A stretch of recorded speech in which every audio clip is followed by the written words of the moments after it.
If you're ready to stop feeling like shit and start living your best life, then this podcast is for you. Tune in as Dr. Buzz and Daniela provide guidance, education, and the tools you need to make a positive and lasting change.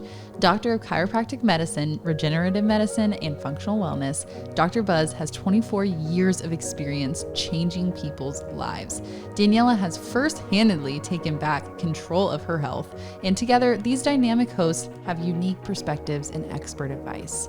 Get ready to transform your mindset, take charge of your well-being, and discover the key to changing your life forever. Welcome to Stop Feeling Like Shit, where the power to change is in your hands.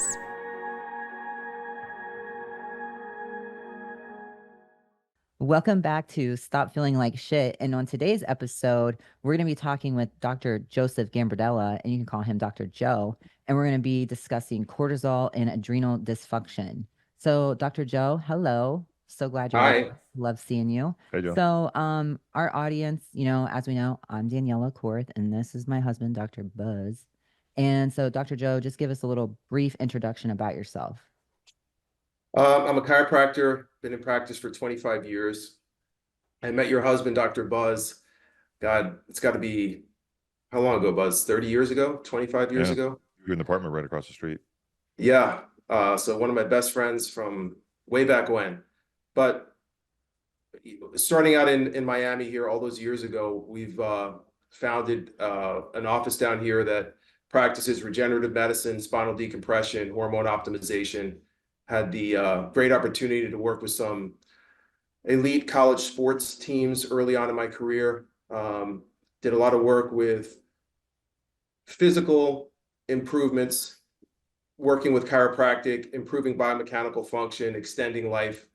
But as I've aged, so have my patients, and we're coming across a lot of different conditions that I didn't see early on in practice. So for example, the simple misalignments that I used to see in my athletes and younger population that could be fixed with chiropractic and physical therapy could no longer be fixed that same way. They needed hormone optimization, they needed nutrient assessment, nutrient supplementation, because there's a missing link oftentimes when we look at the sources of pain. There's a root cause of pain that's always driven by stress. And so a lot of doctors will say that disease is simply the inability of tissues to absorb oxygen fully over time. I think all doctors would agree that no matter what degenerative condition that you may experience, it's always driven by a stressful event. There's a lot of different sources of stress. I'm sure we're going to talk about them today, but kind of gets into our topic of cortisol and adrenal dysfunction. I think it was interesting too, you said, Joe, because our practices have always been mirror images of each other. We kind of both started out with maybe more like the younger, the sports minded, physical optimization. But over time, as our patients have aged, we've kind of morphed our practices into just doing more stuff. Like you said, hormone optimization, functional medicine now. I wish I'd known that stuff a long time ago, because we probably could help more people back then. But I guess it's always evolving, which is really cool. And as you said, the one thing that we do see a ton of now is when, what's different about our practices is when you come to our offices, before we decide whether we'll accept you as a patient or not, you're probably sitting down with, with one of the providers for at least a half hour, and we kind of dig in to figure out what the root cause is. It's definitely not superficial like most doctors' offices. So we see that the root cause is, you can almost always starts with some stressful event. We're not talking about like you spilled coffee on your shirt in the morning. We're talking about divorce, death of a loved one, a career change.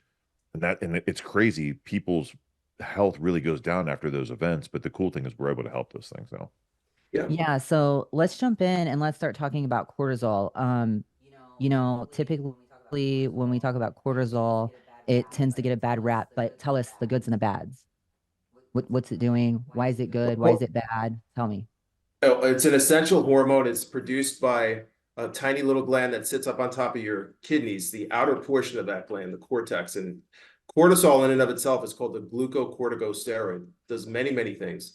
It helps regulate blood sugar. It helps to some degree regulate mood, your ability to heal quickly. And it is influenced by stress. I think we'd be remiss to say that cortisol in and of itself, when it's too high or too low, is a bad thing. It's a stress response hormone. I think one of the things we should even take a step back on, Buzz, is, you were talking about the stressful events that people can kind of link a painful event to a physical condition that they may have. But there are other stressors that I've seen as we delve more into this work that are harder to pinpoint. And I think inflammatory stressors. So these are things where people have an infection in the gut. They could have for example, a hidden case of H. pylori that produces no symptoms at all. But inside the body, it's the equivalency of going through a car accident every single day. And it changes the hormone levels that help heal the body.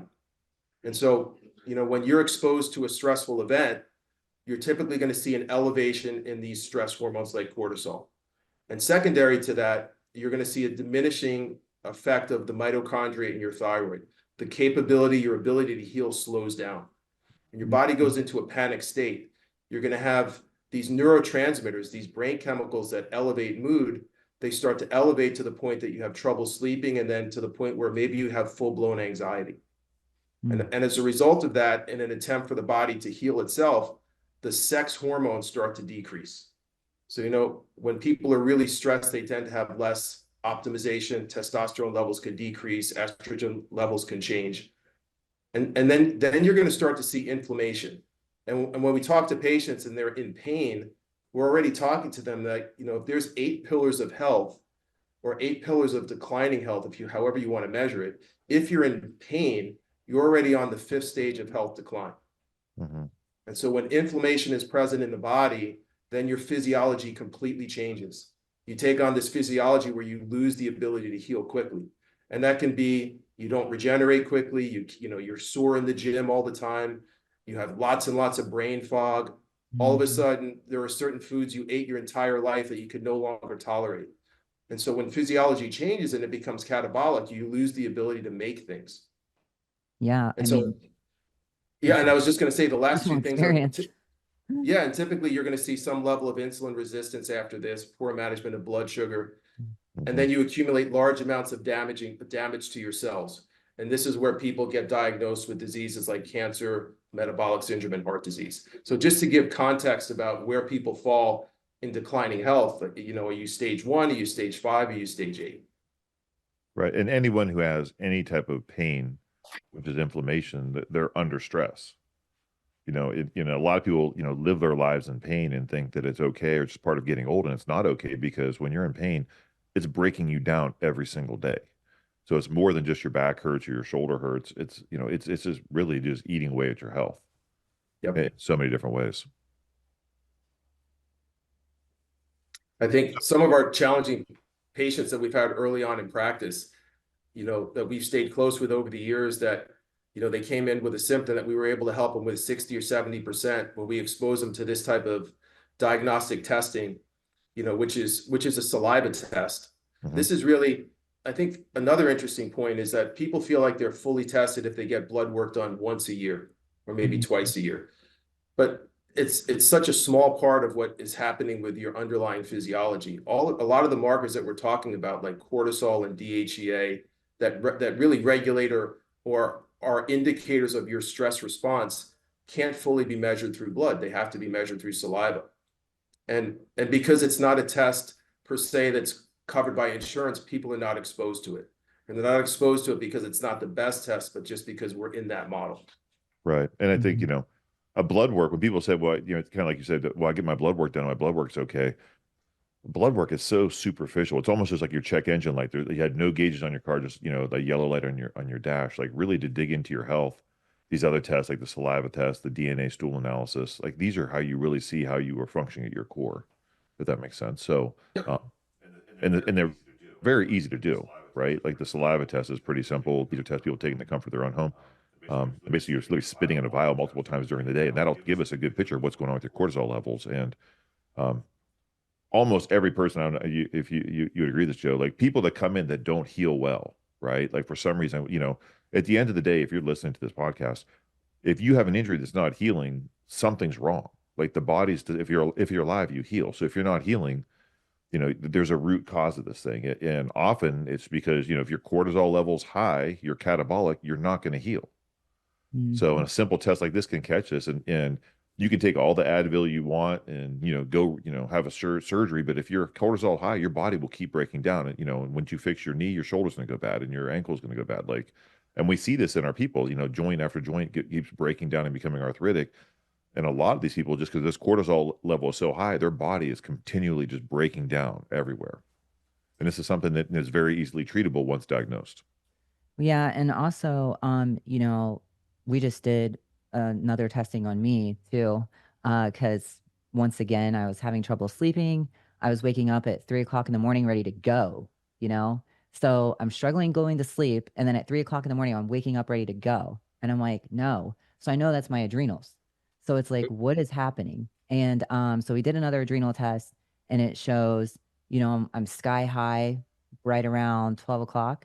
And then I'm staying high throughout the day. And my body, by the time I'm really ready to go to sleep, I'm supposed to be waking up. So, I struggled a lot with the sleeping and also kind of like fat around the stomach area. And so I want people to understand, like, if you're struggling with sleep, if you're losing your hair's thinning, if you feel like that you're fatigued, there's no motivation, you should probably get your adrenals checked, right?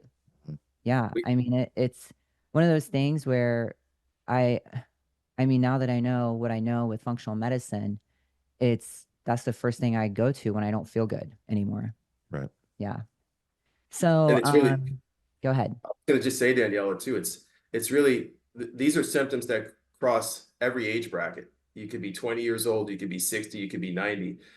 And we boil a lot of the conditions that we treat into these 5 categories, right? Someone is either struggling with weight. So there's some level of brain inflammation where they feel depressed, they're really anxious. They never used to feel like that way, like that before. They're tired all the time. They've had some gut issues that show up, and then their hormone levels change. Mm-hmm. So anybody that's struggling, even if they're doing HRT, hormone replacement therapy, and they just can't hone in correctly, check your adrenals, because there's precursors to those sex hormones that if they're out of balance just by a little bit, and you can correct it, makes all the difference in the world. Yeah, I would agree. I had really bad brain fog, I would say, where it was to the point where I just, I can't remember anything. And Brock would call me and say, something about an order. And I'm like, I have no idea what you're talking about. It'd be so fuzzy. I couldn't remember nothing. I was losing things. I mean, my driver's license are still gone. I mean, I've just been losing everything.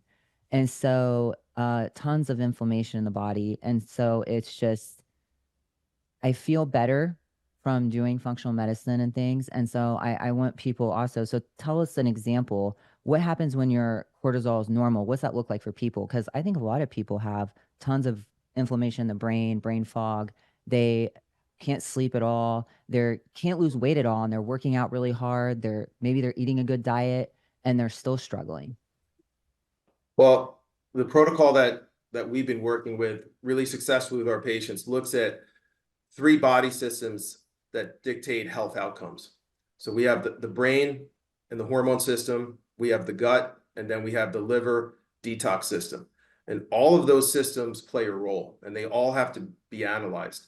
What we have found, for example, is one of the important reasons we look at the adrenals is because as far as treatment goes, we will usually start by correcting that body system first. So to give you an example, let's say just last week I had a patient that was having lower abdominal discomfort, lots of reflux. They had been to the gastroenterologist, done endoscopies, done colonoscopies, and yet these GI problems were manifesting to the point that their daily function was really limited. They had curtailed their diet, losing enjoyment in life, couldn't tolerate alcohol, so many things. And when we ran this GI, Joe, you'll see that, I mean, we had a family member had the same thing. So what they would do, the traditional medical treatment for that is they put them on medications to decrease acid in the stomach, which can cause and unfortunately that person ended up with stomach cancer. Yeah. So traditional medicine really doesn't address these when unfortunately, just because once again, it kind of goes down to the average doctor visit in the US is about 6 minutes. There's no way you can dig down to find a root cause. So, basically traditional medicine in the US is symptom, here's a medication to hide the symptom. Your stomach's upset. You must have too much acid. Let's give you something to block the acid. If you have too much acid in your stomach, there's something going on, which goes back to the testing you're going to talk about, Joe. Yeah, and I was going to say that, no matter how you diagnose these gut problems, when we look at a stool test, we'll find things that are functional changes that show up on a lab that don't show up on traditional lab testing yet. So for example, like Buzz said, if someone had a low-grade case of H. pylori, it may not show up on a breath test yet. It may not show up on a biopsy of the stomach yet, but you can see it on these ultrasensitive tests. And they do produce symptoms even at a low grade. But no matter how people treat these gut issues once they're discovered, the immune system of the gut has to be regulated in a way that whatever you kill, whatever you regulate, you want to maintain homeostasis. So it's critical that the immune system of the gut be analyzed. And the way that we look at that goes back to the adrenals, because one of the main functions of the adrenal glands is it regulates an antibody called SIG-IgA, and that essentially measures the immune system of the gut. So if you wiped out a bacteria, let's say with an antibiotic, or we used a traditional therapy to eliminate dysbiosis and overgrowth of bad bacteria, your body's ability to maintain that state of health is completely regulated by the adrenal glands. So if you have a high level of antibodies because your adrenals are working well, you'll be able to maintain that state of health. But if the adrenals haven't been assessed and you take something and you feel better, the likelihood of it coming back, and sometimes coming back in an engineered way that's maybe resistant to medication or resistant to supplements, is higher. So that's why we always encourage our patients, do all the tests, because whatever positive test shows up, you're going to say, well, what do I do next? Or what happened before that? How do we fix this? So we always encourage our patients to do all three of these tests. Sometimes they're tests that you only have to do once in your life, but nevertheless, you want all the information available to you so you can make the best decisions on how to treat it. Right. So if you are feeling like shit and you don't want to cover it up with a Band-Aid, right? Taking a medication. And I know some people are always like, well, how much do these things cost? And that's a big thing for people, is cost. And I always tell people when I talk to them, it's like, look, like you said, sometimes you only have to do these tests maybe once in your life. And a small investment to get you feeling like your best self. Some people don't even know what it's like to feel good these days. They really don't. That you can ask somebody, how do you feel? And they'll say, oh, I feel good. But when you actually do these tests and something will show up on a gut test, and then you start fixing that and you fix their adrenals and you're looking at their metabolism, so the organic acids, and you start correcting all these things, they're going to feel better than what they thought they were feeling good. Right. Yeah. So how much would you say would be an investment, like, for these testing? What would you think? I think it's going to range somewhere between $300 and $1,000 to do all of the testing. Yeah. And like you said, some of those genetic tests that you'll do, it's a once in a lifetime test. Now, if you have a gene mutation, it's not going to change. You'll always have that gene mutation, but it doesn't always express itself at all times. It's dependent on different types of stress levels. So that first investment is always the biggest, and then they get smaller over time. But you want to have that information available to you. Yeah. What's And that, you Buzz? save money too, because there's so many people out there that take tons of supplement, like these people that think they're healthy and they take every vitamin in the world. When you get these tests done, it tells you specifically what supplements you need and which ones you don't need. And people always ask me, hey, should I take CoQ10? Should I take vitamin C, vitamin D, whatever? Coming from the guy, though, that takes 65 vitamins a day. Yeah. Yeah. But everything I take is test based. So, basically what you're going to do is, you could make an argument for every vitamin you see in any vitamin book, but it doesn't mean you need them. Right. So these tests will tell you what you specifically need for your genetic makeup and what you got going on with you. So you actually save money because you're going to take less stuff.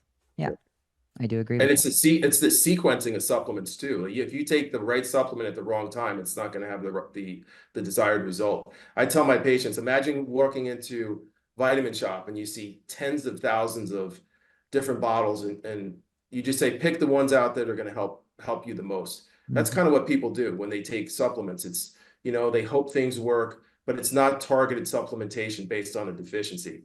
Imagine walking into Vitamin Shop and there's 5 lights on 5 specific supplements that are going to change your life. That's what this testing allows us to do. And we're only as good as our diagnostic testing. Like the doctors that taught us always said that when they treated based on symptoms, they got the poorest results. So when you have the testing and it lays out that blueprint, we always have a place to start and a place to end.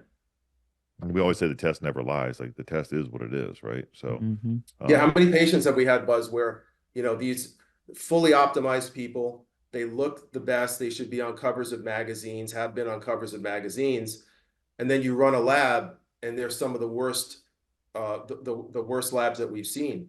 So, you know, when we talk to patients about this, like, should you only wait to have symptoms to do these tests?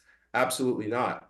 Because when we run these tests, about 20% of the time, 20 to 25% of the time, the tests are going to come back and they're going to show that things are pretty much working well. And we always hope that when we do a diagnostic test. Right. It's always like, okay, thank God, let's move on to the next thing. 50% of the time, it's going to show that there's some significant deficiencies. And, you know, when we can plug in the correct supplement to help people either lose weight, gain more energy, you know, kind of put them on a diet that's more anti-inflammatory. And those are our easy cases. But the last 25% are the hardest, because those are either the people that knew they were sick and it's going to be a challenge that we have to get involved with them, and it's targeted supplementation for an amount of time, change the supplements, change the diet. But I think the hardest cases are the patients that we find that are sick and they didn't know it. Right. You know, you get these abnormal markers, and, you know, if you got a marker that says there's lots and lots of cell damage that's already occurred in your body, but you don't have symptoms, and if you let this go and genetics come into play and environmental stressors and toxins come into play, the likelihood of developing some serious diseases exists. Isn't it valuable to know that? And so if the patient decides not to treat, at least they have all the information when they decide that. But oftentimes people say, I'm so glad I found that out, because I had a mom who had cancer, I had a dad who had heart disease, I have zero symptoms, but my labs show that I have a lot of cell damage. So those are rewarding cases, you know, when we find those. Yeah. I mean, we're helping a couple people right now who autoimmune conditions so bad that, you know, my one friend taking injections every day for pain. And since he's been doing functional medicine, he hasn't had to take one injection, and he feels awesome. He feels great. Yeah, anyone with autoimmune has to go get their adrenals and gut tested, because at the end of the day, whether it's rheumatoid arthritis, lupus, Hashimoto's, yeah, all these things are all rooted in having a leaky gut and the body attacking itself. And yeah, so anyone that has autoimmune has to, you know, at least do the adrenal and at least do gut tests for starters, because although you might not be able to remove the condition 100%, you're going to decrease the symptoms and the suffering significantly without, you know, and help them get off. A lot of time the medication they take are very harmful for them. So those are some of our favorite cases, actually. Yeah, those are my favorite, really. So those are very exciting. And there's people like you, Daniela, and even you, Buzz, you know, that have worked out your whole lives, like you really push it hard. Those are the patients you need to test too, because you can see some of those markers, like you push your metabolism so much that it's just like revving up a car. You know, you could rev up a Ferrari, but you're going to have some byproducts that come out. So whenever you ramp up your metabolism, you are going to have some cell damage. That's just part of the way that the body works. But then, you know, what are the antioxidants that you need to take post-workout, or, you know, post therapy, so that your body can continue to perform the way it does for the next 50 years. So athletes are athletes, kind of that term biohacking, you know, the urine test with the DNA or with the gene mutation testing. Anyone that's really athletic, that's the test that we were referring to, that you say you do once in your life.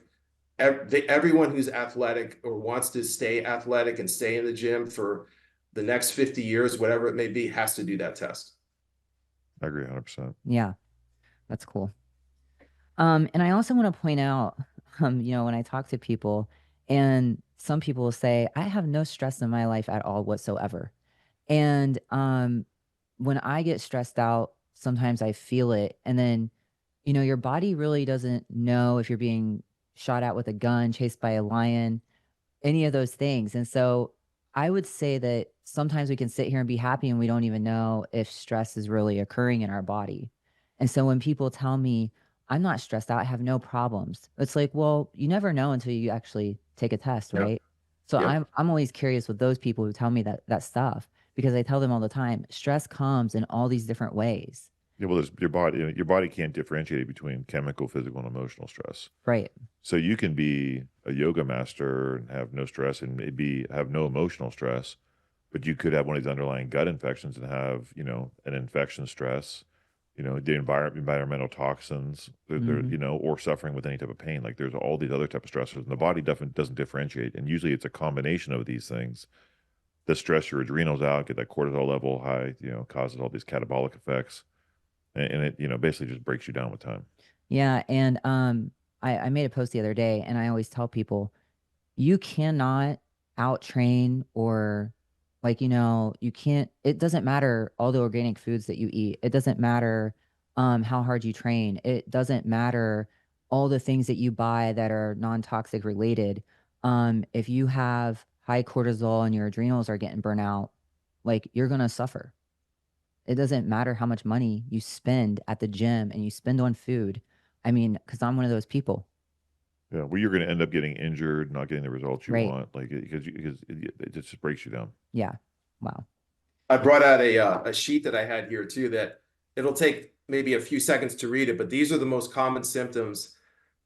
It's 32 symptoms. And if I read down this list and anyone in the audience has some of these symptoms long-standing or even in the short term that they've developed, these are the most common things that you're going to see when the adrenal glands are being downregulated because of some of the stressors that you just mentioned. So we'll typically see some level of alcohol intolerance where they get allergies after they drink, or they just get sick and they never used to. There's certain types of alcohols that they can't tolerate. There's chronic sinusitis. You know, they think it's associated with hay fever at different times of the year, but sinus problems that don't clear. You have anxiety, blood sugar imbalances that keep showing up on laboratory tests, no matter what type of diet that you follow. Even if you're on some level of insulin mimicking drug, the A1C will never drop below a certain number, or they can't get fasting blood glucose to ever drop below 100 or 120. You're going to see depression, digestive disorders, lowered sex drive, dizziness when you stand up too quickly, dry, thin skin, cravings beyond your control for sweets, fatigue, food allergies that you never used to have, but foods now that you can't tolerate. You can't tolerate dairy, you can't tolerate carbohydrates, hair loss, headaches that come and go, getting sick often, the inability to focus and concentrate, indigestion, frequent infections, UTIs, urinary tract infections, inflammation, irritability, issues with liver, thyroid, and pancreas, inflammation, low blood pressure, low body temperature, mood swings, pain in the neck, middle back, lower back, poor memory, sleep disorders, difficulty losing weight. I mean, it goes on and on. Right. Yeah. Right. So how many people are doing treatments for these things? You know, they have neck pain and they're getting injections in their neck, but maybe it's an infection in the gut. Maybe it's, you know, the inability of the body to produce enough hormones to control inflammation naturally. And so these are the least expensive things that are non-drug, non-surgical, that give the longest results. No side effects with this type of therapy. I love that. So how can people find you, Joe? I'm in Miami, Florida. We have, yeah. So if anyone wants to, you know, enjoy some fun in the sun, but I've been in here for 25 years. My office is called Advanced Physical Medicine and Rehab in Miami. We also have a second office up in Jupiter, Florida. But, you know, people that come down here, we see people from the Keys to Palm Beach to Naples. It's not that far. And my website is www.apmrmiami.com. You can find all the information there. I love it. Awesome. Thanks so Yeah. much, Joe. So anyone listening, if you have any questions about what we went over today, you can always DM us. Other than that, you need to definitely check out Dr. Joe. You'll love him because we love him. And he'll be on our next podcast. So we'll look forward to seeing you then. See you, Joe. Bye. Bye.